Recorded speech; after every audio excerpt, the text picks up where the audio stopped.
Good afternoon and welcome to People and Their Poems podcast, a podcast about the poems that matter. I'm here today with Patricia Martin. She is an author, poet, performer and actor, and freelance writer, communications professional who's been featured at numerous venues, festivals, on radio and television, and she has been published in various periodicals and anthologies. A member of the Authors Guild and Nonfiction Authors Association, Martin is the author of 6 nonfiction books and a poetry collection, and she has collaborated on a CD with composer, producer, musician Gus Mancini. You can find out more about Patricia at www.patriciamartin.com. Welcome to our podcast this afternoon, Patricia. Thank you for taking the time to meet with us. Oh, thanks. I'm very pleased to be here. I really appreciate the invitation and all that you've been doing for the poetry community. Oh, it's my pleasure. So you've got quite a rich background as a writer and a communications specialist. Do you want to tell us a little bit about your history as a writer? Okay, sure. I've been writing, just like yourself. I've been writing since I was a kid. I started out doing greeting cards for my family. At one point, actually, in about 7th or 8th grade, I would do Peanuts cartoons, but they were original stories that I would make up with all the little panels and stuff, and that was really fun. And I was very much influenced by my wonderful creative writing teacher in junior high school. She was incredibly supportive and not a pushover. You know, you had to do the work, and she just made you want to excel or keep going. And then I also had a wonderful creative writing teacher when I was at Catawba College in North Carolina, and you know, their encouragement made me feel I could do more. You know, I remember my high school teacher, Mrs. Marshall, wrote in my yearbook, "You remind me of circuses and wildflowers and how long do little girls survive." I mean, that's a poem. It's like, that is. And then my college professor wrote at the top of one of my poems, "Evocative as usual." I'm like, "Ooh, I'm evocative." Ooh, you know, that was nice. So I just kept going, and I was really actually kind of I call myself a closet poet. I always liked writing, and in college, my English professor had me be his secret grader on certain things. It was kind of like on the Gong Show with a paper bag on your head. Nobody knew who you were. But I guess it's because poetry is so revealing. It's like, here's my guts, what do you think? And that can be kind of scary and intimidating. And it's because of some musicians that I met. I would co-host a radio show as a guest like every 4 to 6 weeks in Woodstock, New York, and he had resident musicians, and they were familiar with my work, and they got me out on the street performing with them once in a while. And so that was a big step. And then I remember prior to my first public poetry reading, it was at a gallery in Wyndham, New York. The night before, after a business meeting, I was having dinner with a friend of mine who knows Julia Cameron, who wrote The Artist's Way, and he was actually had been trained by her to teach it. And I was talking to him about how nervous I was. We were at this Chinese restaurant, and I did something that I never did before. It was at the end of the meal. I got hysterical crying at the table. I mean, just hysterical crying.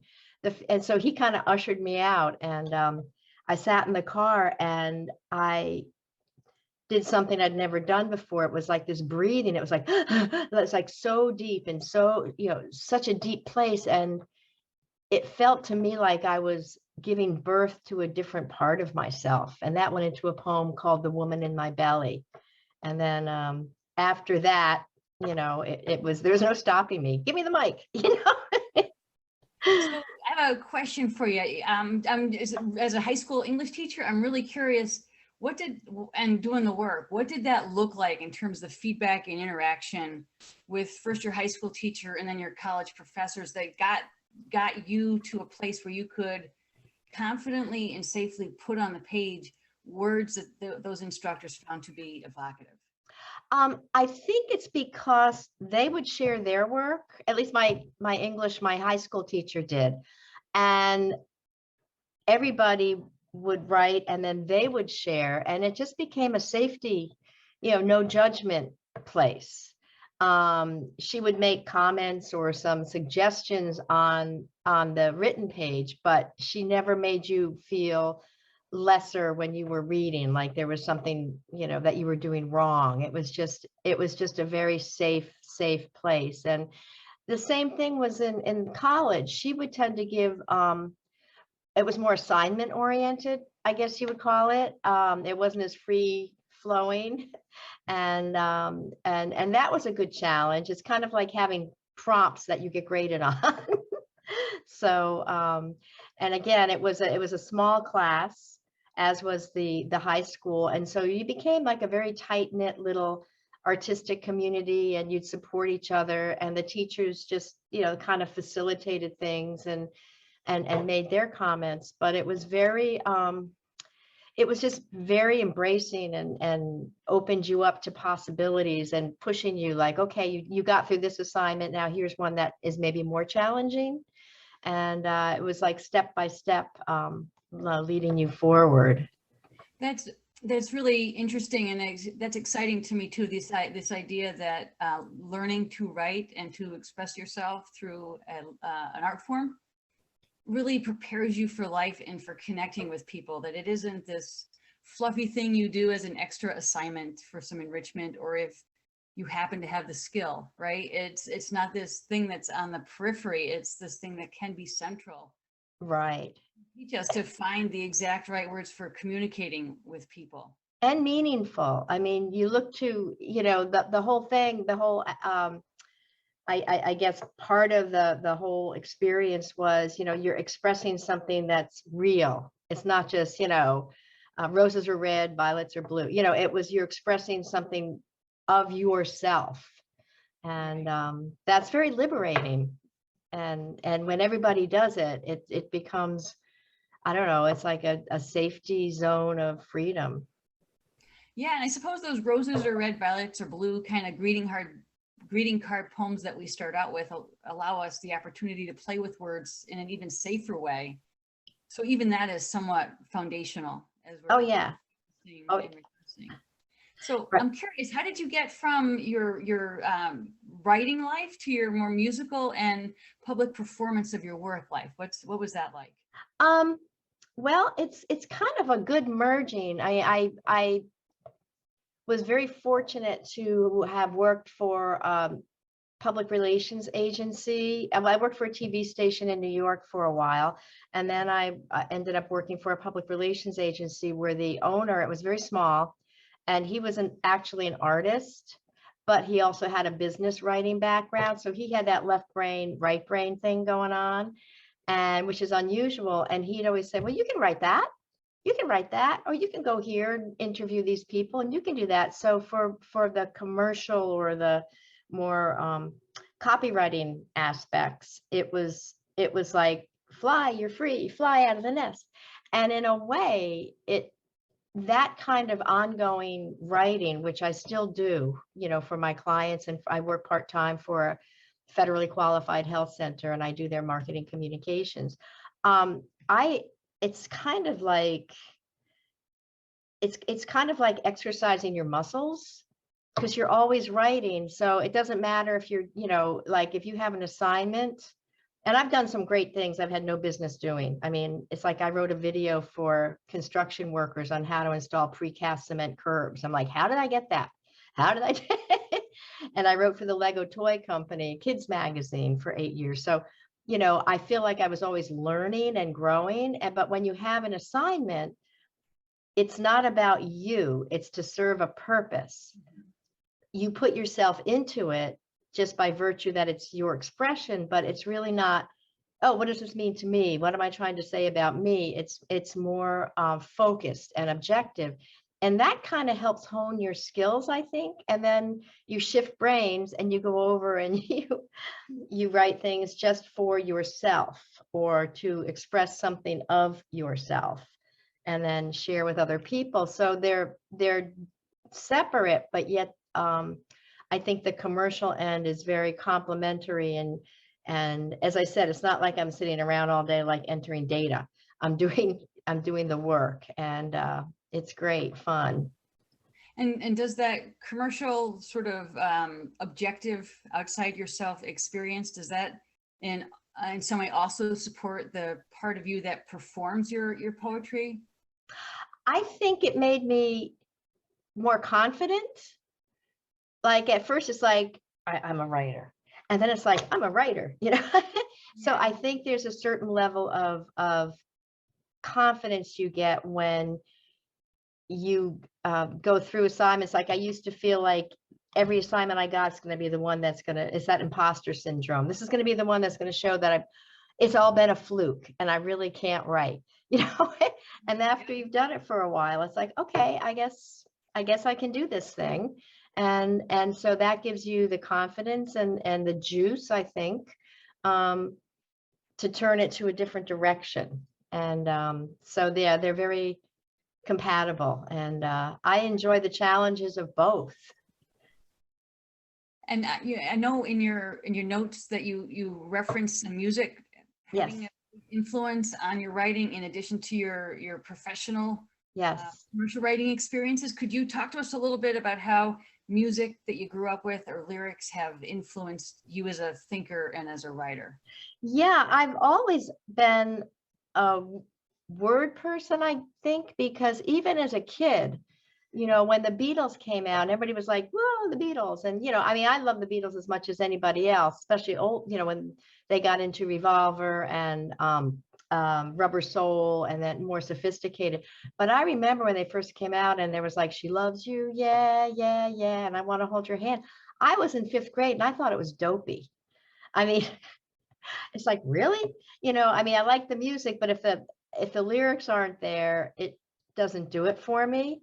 And I remember sitting in the theater watching A Hard Day's Night in Darien, you know, full house, and all these girls were screaming. I mean, you could hear my mother, when she picked me up, you could hear the screams out in the parking lot. And I remember sitting there going, why are they screaming? It's a movie. They can't, you know.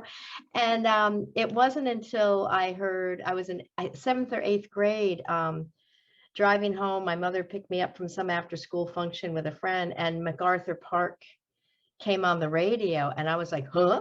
You know, listening to these lyrics that were, what does that mean? What is he saying there? And they were mysterious and, you know, kind of beautiful. They were images that captivated you. And that was really turned my head around to, I guess, to poetry. That's really what it is. That's interesting. You know, I a little bit post Beatles, but I was never a fan, I'll be honest. But I grew up in a house where Elvis was king. Yeah. And I mean, my mom had Elvis holidays, Christmas, spiritual, whatever he sang, we had, and that was the end of it. So that's so she never got on that boat either with the Beatles. And I remember MacArthur Park. Do you by any chance have the lyrics with you? Could you? Oh yeah, I do. I won't sing them, I promise. Okay. Yeah, it was the version that's widely known was sung by Richard Harris, and it was written by a songwriter named Jimmy Webb. And I won't spoil by saying what he was writing about, but right now.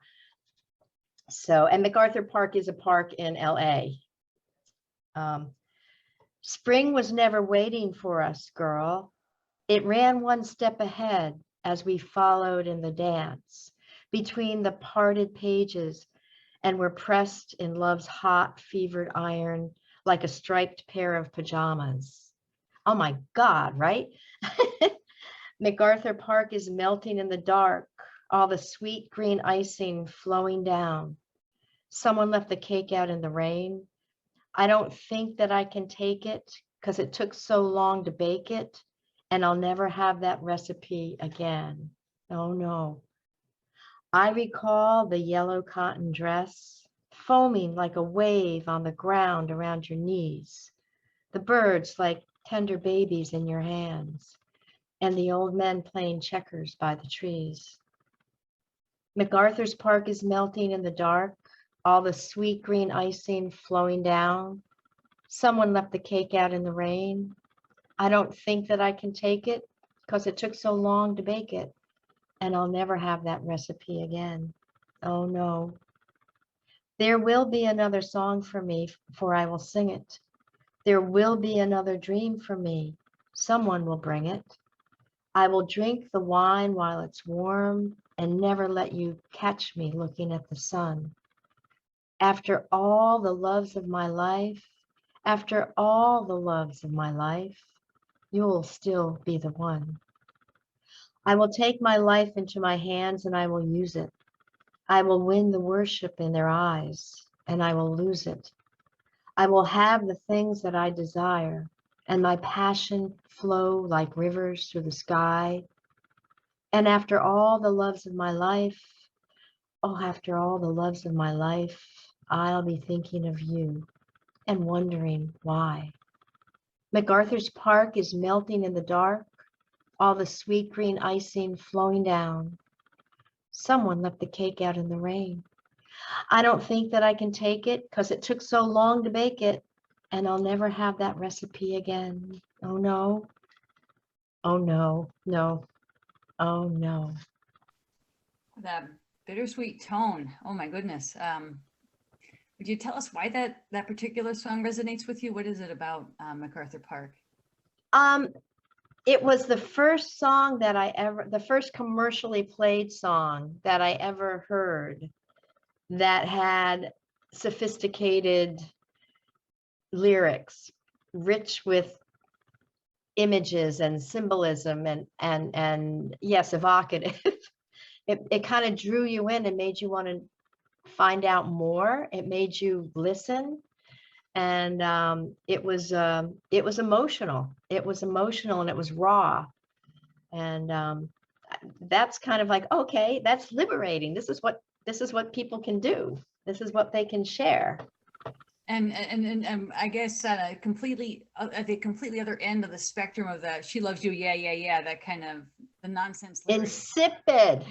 Insipid, that is the word. And you know, what is that, you know? And it makes me think of a lot of the sort of the songs of the 70s, you know, the single male musician or female musician with the guitar and the long ballad and the loss you don't recover from, that shapes you. Yep. Can't be fixed. Right. Yeah, another one that I loved was Candles in the Rain by Melanie.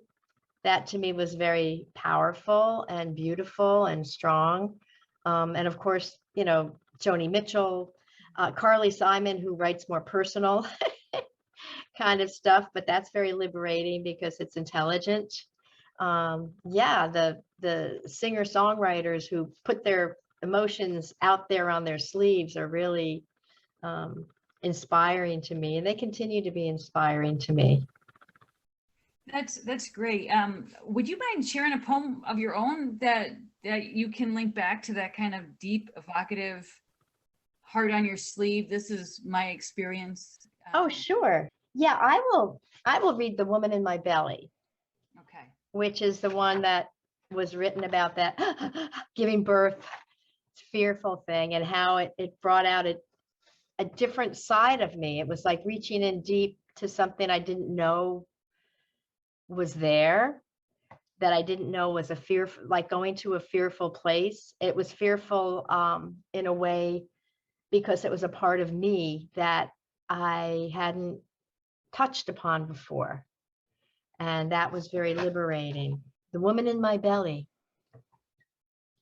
The woman in my belly, she aches for release. She gasps for freedom. Breathing deep in soul, breathing deep in spirit, breathing in renewed life for the birth of self. The woman in my belly radiates true essence, held by her firm hand, Creative lions roar. Raptors of power bow and move aside. Barefoot she walks. She walks through the dark forest without fear of what lurks in the bush. Like a whisper, she glides along the path in a swirl of color, her white gown and veils trailing like mist behind her. They're trailing like mist behind her, and she leaves no shadow. She never forsakes herself. The woman in my belly loves wholly, gives freely, withholds nothing. Eyes wide open, she sees and receives what is offered in rapture. Eyes wide open, she feels. No past, no future encumber her vision. Each moment alive, ever present, strung together like precious pearls. Perfect prayers on a cosmic rosary. A cosmic rosary.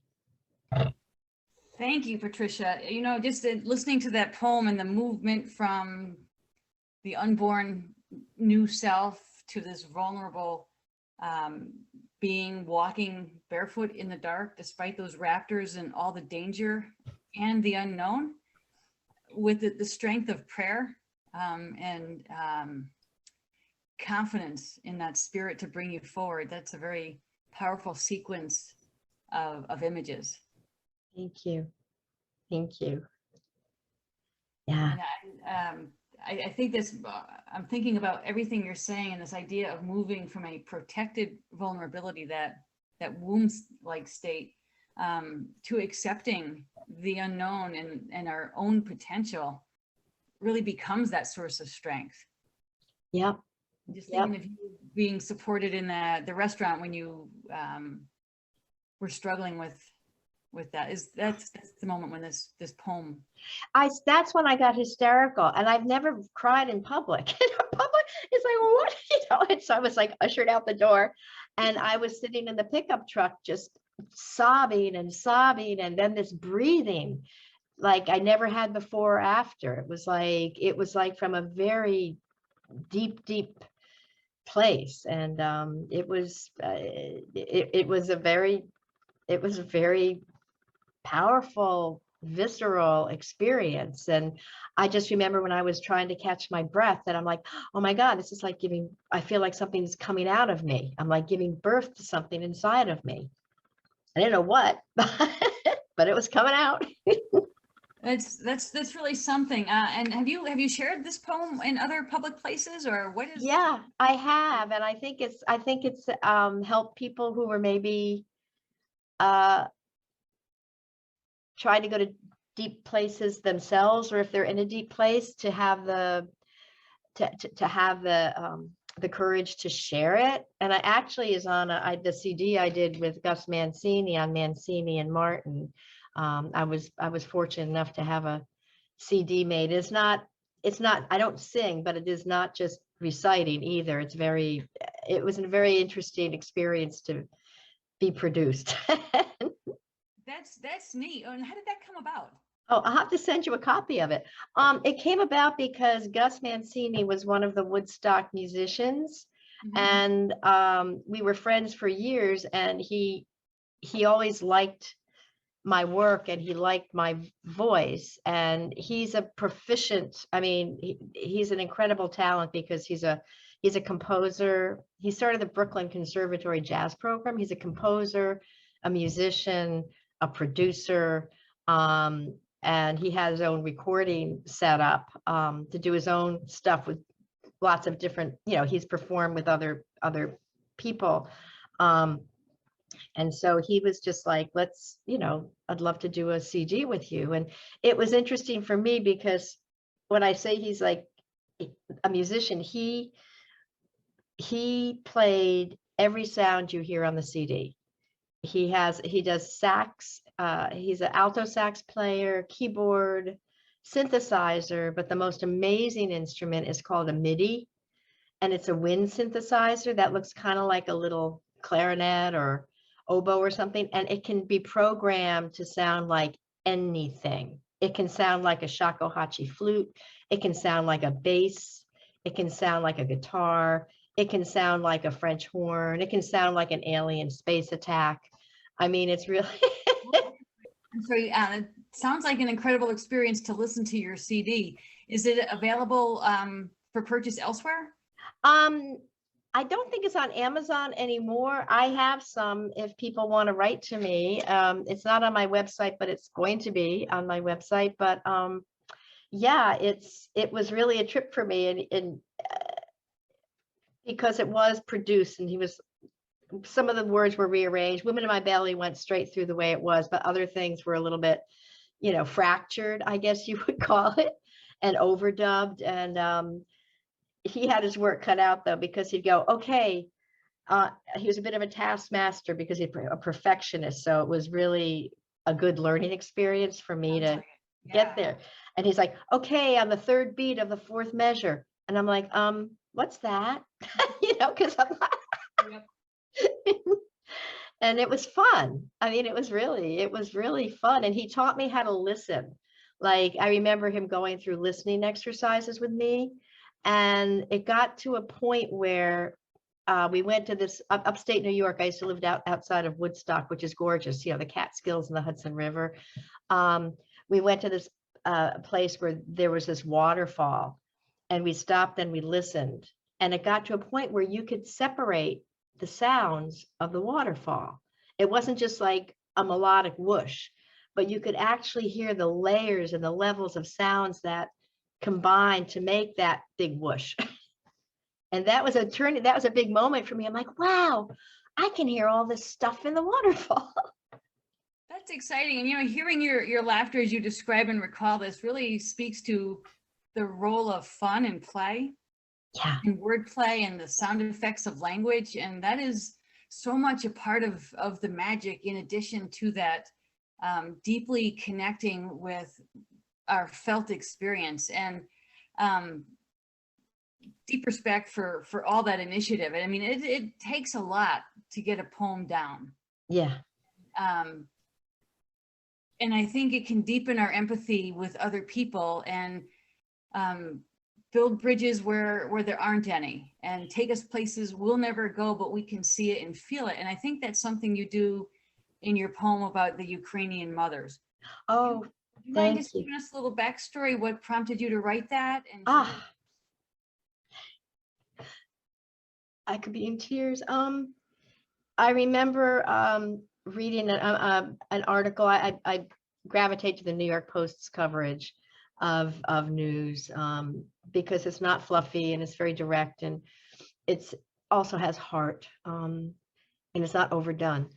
And I remember they had an article about how war affects mothers, something that wasn't covered anywhere else. And it gave me pause, because we've never experienced directly here war. And this picture of right over the border from the Ukraine, of a train station in Poland, all of the Polish women lined up all of these strollers with supplies in them for the women from the Ukraine who came over the border. And in reading about these women and some of the interviews with them, I'm like, it just struck me that their courage, and I mean, their men were all gone. All of the men were recruited, and here's these mothers who and a lot of them were giving birth in bunkers. I mean, and it just occurred to me, no matter what's going on, you can't stop life. You can't stop life from coming out, even if it's not the best time. It's a force of beyond us. It's so that's what inspired that poem, was kind of me reflecting on these what these mothers were going through, and the insistence of life in the midst of chaos. it is profound. It is profound what women are capable of doing in some of the most horrendous of circumstances. And it's not easy, and it's messy, and they're left to tell the story, right? Yeah. Would you read that poem for us? Oh, yes. It's called Ukraine Mothers, All Mothers. Raw instinct, naturally fierce, stroking the soft, sweet cheek of their child, cloaking them from wind and rain, dodging bullets and bombs. Mothers would fearlessly confront a pouncing tiger, throw themselves in front of an attacking tank, shield their newborn when havoc and mayhem are shrieking all around them, hunkering in makeshift bunkers, taking the brunt, facing the horror of it all to protect the precious new life, life that softly, slowly grew inside them, flourished in the warm ocean of their womb, forever attached, breathing as one, yet separate as the flailing arms and kicks to the belly that yearned for, fought for, demanded the ultimate freedom of gulping air. For birth is a force of nature. Life is insistent and will not be denied, even in the face of war and a mother's tear-stained face. It's beautiful. And it makes me think of a documentary that I believe NBC has produced called The Mother's War.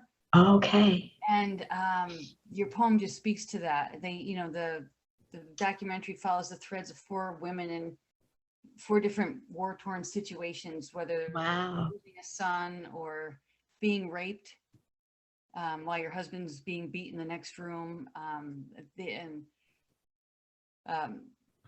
It's hard to watch. It's hard to watch, and it's really hard to watch a war in real time. But imagine living it. And I think your words take us to that lived experience, that universal mother love. That's what that looks like. You will do anything and fight off the monsters and the beasts that are coming for your kid. Yeah, it was like not being there, but kind of it was an going there. Like it was like a part of me, even though it wasn't a direct experience, it's sort of like projecting and then going there and taking it in, and as best as one can when one doesn't actually have the direct experience. It's like that imagination kicks in, or the visualization kicks in. What was the name of that documentary? A Mother's War. A Mother's War. I'll have to check that out. And have lots of Kleenex. Yes. And another one of the stories was about a mother whose daughter was taken to Russia. And, she went around to Poland and Latvia and did this incredible journey to get back home to her mother. Wow. It's just an unimaginable experience. And yet you've imagined it and you've put words on it to take us there and to stop and think on the very human, immediate level of a human being, who we are individually. What does that feel like? What does that look like? What would we do in that situation? And it's easy to, she loves you. Yeah. Just throw on the empty, insipid lyrics, drown out the world with earbuds and just stay in our own little loop. But poetry takes us out of that. And not only does it take courage to create it, but I think it takes courage to read it and to live with the words and let them speak to us over time. And I think the possibilities that your poems capture do that for us in a very beautiful way. Thank you. When I did when I started Speakeasy, when I moved upstate to Litchfield County, I was used to being I grew up in Darien, but I was in Woodstock area for a long time. There was something every night, 3 things a night. When I moved up here, there was I couldn't find anything, creative community. I was looking for, open mic or poetry or sharing. And I said, oh, there's something in Goshen. That's not so far. Let me call and find out. And I called. I'm like, where are you? And how do I get there? Well, it turned out it was Goshen, New York. And I'm like, that's it. I was like Mickey Rooney. Let's have a show. So I I started a poetry spoken word series I called Speakeasy, and I ran it for 3 years until the pandemic came. And it attracted, it grew. I mean, at one point it wasn't unusual for there to be 30 or 40 people. And I was very deliberately made it like a safe zone, no judgment zone. Everybody had a voice, everybody had an opportunity. I mean, yes, there was a feature, but everybody was accepted and appreciated, no matter what their level of experience. And I think I can think of a few people that kind of, I could see their growth over time. And that to me was what it was about. That was a hokey pokey, Yeah, that's terrific. And and it's I think sourdough bread worked for some people and language worked for others. I think there are many, many blessings that came out of the pandemic. Yes. With poetry, right? And the desire for people to share it. Yeah. We're not all going to be Billy Collins, Mary Oliver, Emily Dickinson. Do we all really need that? I think it's those day-to-day lived experiences, embracing the world around us, and knowing it hit home with somebody you care about, or maybe you find out it hit home for somebody you never met. Yeah. Like that Zoom International Women's, the Women's Goddess thing. That was great. And then there's something that you had interviewed Jack Sheedy, and he and I made a pact during the pandemic that for 1 year, I don't know if he spoke about this in his interview, for 1 year, we wrote a poem a day, and we took turns starting it. It was like, okay, one day I'd send the first stanza, he'd send the second, I'd do the third, and he'd finish it. And then we'd reverse and we'd go back. It was like a tennis match, back and forth and back. And we did it for 365 days. And some were better than others. And then I used to curse him sometimes, because sometimes he likes to rhyme and I don't. And so I'd be like, you sent me a rhyme. How could you do that? I don't want it. And then they were ridiculous and sublime. It's like really kind of fun to look back at 365 days and go, wow, we did that. And did you find that you guys got to know each other that much better? Oh yeah, sure, absolutely. It was a great exchange. It was like a different kind of conversation and a different kind of exploration, especially because you never knew what was going to come at you. And and if you started, like if I started, and then he'd lob back the second stanza, I'd be like, that's not where I was going. That's not what I intended. I had to shift gears and react. So it was really, and I'm sure he had the same thing. And it was fun. Like a metaphor for life, right? Oh man, I got to go this way, not that way. Yeah, exactly. I think I know where I'm going. Oops, detour, So eventually we might publish. I mean, they're not all wonderful, but we're thinking about taking 12 poems from each month, like six of his and 6 of mine, and putting them into a, we call them solitary duets. Very nice. Oh, that's a very evocative phrase as well. Good.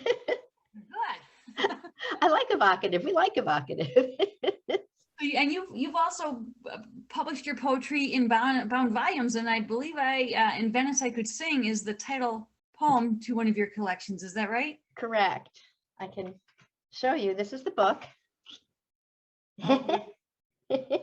And I'm excited about that. Do I have time to read it? That would be terrific if you would. Oh, sure. I'd love to. Well, I have to tell you, I wrote, this is, you never know what's going to inspire you or how you're going to write. Sometimes you labor and sometimes it just like pops out, I guess it is like giving birth, although I've never had a C-section poem, but other than that, I know, right? But I actually literally wrote this while I was watching the movie Summertime with Katharine Hepburn, which I had never seen before, where she's in Venice and she's a photographer and she's an older woman kind of looking for love, sort of, and hiding from it. So I kept getting up and writing. When I was watching the movie, I'm like, oh, if I was in Venice, I could sing. I don't know why that kept popping into my head. So I wrote it down. In Venice, I could sing. I really think I could sing if I went to Venice. Sing from my heart, amidst the lush colors and exotic landscape, imagining entanglements with ripe embracing limbs, wanton exploration of needless need, celebrating sensual pleasure. I just know I could sing. How could you not? I wish I was there as in summertime with Katharine Hepburn, braving foreign territory, embracing adventure, skirting the intimacy I desire, hiding behind the camera lens I carry with me everywhere, hiding but watching, waiting to be unveiled, wanting to be wanted, waiting to unveil. Yes, singing could come naturally as breathing. That's how singing starts, you know, among the bright colors of erotic longings while pushing the boundaries of known existence and floating, floating, floating amid ancient ruins and timeless landscapes, ornate wrought iron fences, begonias, variegated coleus, colorful cafe umbrellas, tobacco, heady liqueurs, beguiling statues and leering gargoyles, lush and ripe with passion, alive with the promise of pleasure. I know I could sing. I am singing. That just takes me there and imagines summertime in Venice. You know, it's kind of an ekphrastic poem, right? It really kind of resonates with what's actually happening in the movie. Yep. Yep. Yeah. I'm a big Hepburn fan, so I'm going to find that one and live the poem. Yeah. Oh, great. If you've never seen it, it's just the color is startling. It's just startling. It's beautiful. I love the chances that Hepburn took when she got older. Yeah. You know, she was typecast for a while there, you know, the pretty tomboy who doesn't know what's really going on around her. But when she came into her own as an older woman, I think some of the movies she produced were very challenging. Yeah. And very worthwhile. And this was a complex character, and it was kind of beautiful to watch her opening up to the life of Venice. You know, it was really, it was cool. It was really fun. Keep a pad and paper with you and scribble. I will. You know, and you know what? I think this is a great concluding poem for us, and to invite our listeners to do their own singing and to embrace life and imagine the language that can capture the experience that we can share. Yeah. Thank you so much, Patricia, for your time this afternoon. Again, if anybody wants to check out Patricia's work, it's available at www.patriciamartin.com.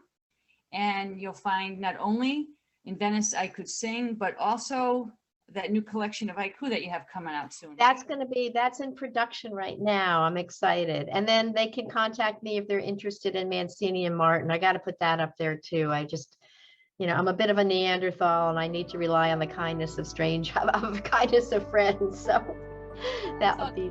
That's so good. So I will put your email address in the production notes so people can reach out to you directly if they'd like to get a copy. Oh, Sandy, I so appreciate you having me on. It's really been delightful speaking with you. Likewise. Thank you.